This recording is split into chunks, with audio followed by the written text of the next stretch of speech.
4 సంవత్సరాల పాటు మున్సిపల్ చైర్మన్గా అవకాశం కల్పించిన పార్టీ పెద్దలకు మరియు మాజీ మంత్రివర్యులు శ్రీనివాస్ గౌడ్ గారికి మరియు పట్టణ ప్రజలకు అందరికీ మా ఎవరైతే బీఆర్ఎస్ పార్టీ కౌన్సిలర్ ఉన్నారో వారికి అధికారులకు అందరికీ హృదయపూర్వక అభినందనలు కృతజ్ఞతలు తెలియజేస్తా ఉన్నాను.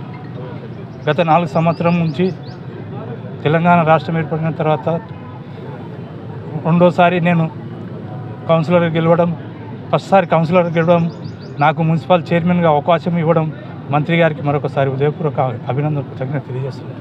4 సంవత్సరాల కాలంలో మహబూబ్నగర్ పట్టణాన్ని ఎంతో సుందరంగా తీర్చిదిద్ది మా మంత్రి గారి సహాయ సహకారాలతో జంక్షన్లు కానివ్వండి, ఇంకా అనేక వైకుంఠ ధామాలు కానివ్వండి, ఇంకా ఎన్నో పార్కులు లేకుండే పార్కులు, అనేక కార్యక్రమాలు చేసి ఈరోజు మహబూబ్నగర్ పట్టణాన్ని హైదరాబాద్కి ఏ విధంగా సమాంతరంగా అభివృద్ధి చేసి ఈరోజు మహబూబ్నగర్ పట్టణాన్ని ఎంతో అభివృద్ధి చేసినాము. ఇంకా చేయాల్సి ఉందే.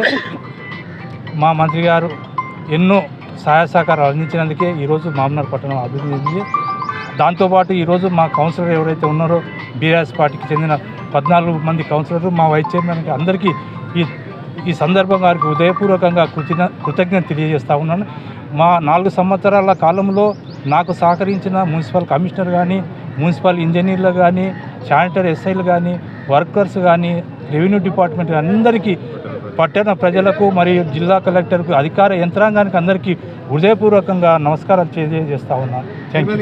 గతంలో 4 సంవత్సరాల నుంచి కూడా అభివృద్ధి జరగలేదని, మమ్మల్ని కౌన్సిలర్గా చూడలేదని చెప్పి మాజీ మంత్రి మీద విరక్తి చెందే మేము పార్టీ మారినామని చెప్తా ఉన్నారు. ఎట్లా చూస్తారు? మీరేమో అభివృద్ధి జరిగింది అంటున్నారు, వాళ్ళు అభివృద్ధి జరగనే లేదని చెప్తున్నారు. ఇంతకుముందే చెప్పినాను, వాళ్ళు వ్యక్తిగత అవసరాల కొరకు పోయి ఈరోజు మంత్రి గారి మీద బురద చల్లడం ఇది సమంజసం కాదు. ఇప్పుడు పోయారు కదా, ఈ 1 సంవత్సర కాలంలో మీరు ఎంత అభివృద్ధి ఇస్తారో, మీరు అభివృద్ధి చేస్తే మీకు నేను హృదయపూర్వకంగా మీకు ధన్యవాదాలు కూడా తెలియజేస్తాను. ఎందుకంటే మేము చేసినాం, అభివృద్ధి చేయలేనని కాదు, చేసినా వీళ్ళు తప్పు మాట్లాడుతున్నారు. ఆ మాటలు నేను సందర్భంగా ఖండిస్తున్నా. ఎవరే కానీ కృతజ్ఞత ఉండాలి. ఏదైతే వ్యక్తిగత అవసరాల కొరకు పార్టీని పోయి పార్టీ వ్యక్తిని విమర్శించడం ఈ సమాజంలో ఇది సర్వసభ్యము ఖండిస్తుంది. ఎట్లాను ప్రజాస్వామ్యంలో అందరూ పోయే హక్కు ఉంది, పోవచ్చు.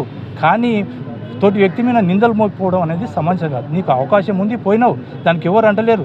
అభివృద్ధి అనేది ఖచ్చితంగా 100% 60-70 సంవత్సరాల్లో పరిపాలించిన వాళ్ళు ఈ మహబూబ్నగర్ని వలసల జిల్లా, పేదల జిల్లా అనే నానుడి ఉన్నది.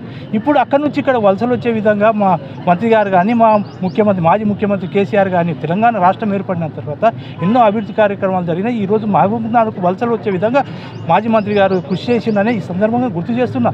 ఇదంతా అపోహ, ఇదంతా అభూత కల్పన. మంత్రి గారు చేసిన అభివృద్ధి కానీ వాళ్ళు వ్యక్తిగత అవసరాలకు పోయి ఈరోజు అన్ని రంగాల్లో వాళ్ళు అన్నీ సమకూర్చుకొని ఈరోజు బురదడం అనేది మంచి పద్ధతి కాదని ఇది వాళ్ళ విజ్ఞప్తికి వదిలేస్తున్న. ఎవరే కానీ రాజకీయంలో ఎదుర్కొనాలి. కానీ ఇటువంటి తప్పుడు ప్రచారాలు చేస్తే ఎవరు సమాజం ఎవరు గ్రహించారని ఈ సందర్భంగా తెలియజేస్తున్నారు.